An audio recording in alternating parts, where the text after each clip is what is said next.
ठंड के लड्डू। मधुसूदन जी और राधिका आंगन की धूप में बैठे अदरक की चाय की चुस्कियां ले रहे थे। पूस की रात वैसे भी बहुत ठंडी ही रहती है। गर्म कोट और शॉल में भी सर्द हवा अंदर घुस ही जाती है।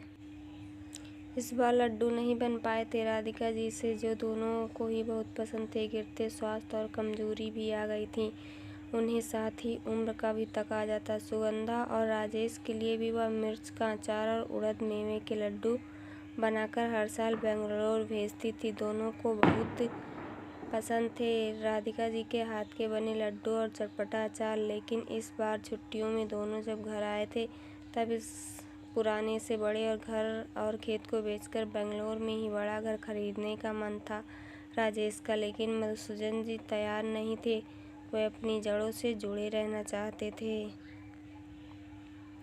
राजेश नाराजगी के चलते ही सुगंधा के साथ बेंगलोर आ गया था। कोई कॉल नहीं, कोई बातचीत नहीं की। लंबे समय से राजेश ने माता पिता से आज अचानक कोरियर से पार्सल आया था, जिसे खोलते ही ठंड के लड्डू और मिर्च के अचार की खुशबू आने लगी। कोरियर राजेश का था। राधिका जी का मन सुखद एहसास से भर उठा था। साथ में एक छोटी सी चिट्ठी भी थी राजेश के हाथ की। लिखा था, बाबा मुझे माफ़ कर देना, मैं घर और खेत को बेचकर अपने स्वार्थ के लिए आपको और माँ को अपने घर से दूर करना चाहता था। लेकिन आज जब 10 साल की नौकरी के बाद मुझे दूसरे शहर में जाकर काम करने का आदेश आया है, तो मैं बेचैन हो रहा हूँ। फिर आप दोनों ने तो अपना सारा जीवन इस घर में बिताया। सैकड़ों खट्टी मीठी यादें जुड़ी होंगी मेरी इस धृष्टता की। आपकी जो सज़ा देना चाहे मुझे स्वीकार्य है।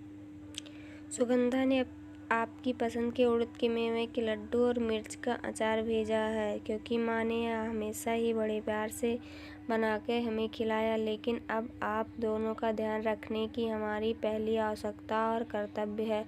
सोनू और मिनी आपको बहुत याद करते हैं। हम सब आपके यहाँ आने की बेसब्री से प्रतीक्षा कर रहे हैं।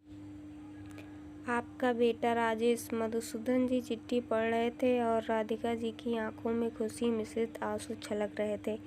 मधुसूदन जी भरे गले से बोल रहे थे, अरे राजेश की माँ, वो ठंड के लड्डू और अचार तो खिलाओ जो हमारी सुगंधा बेटी ने भेजे हैं।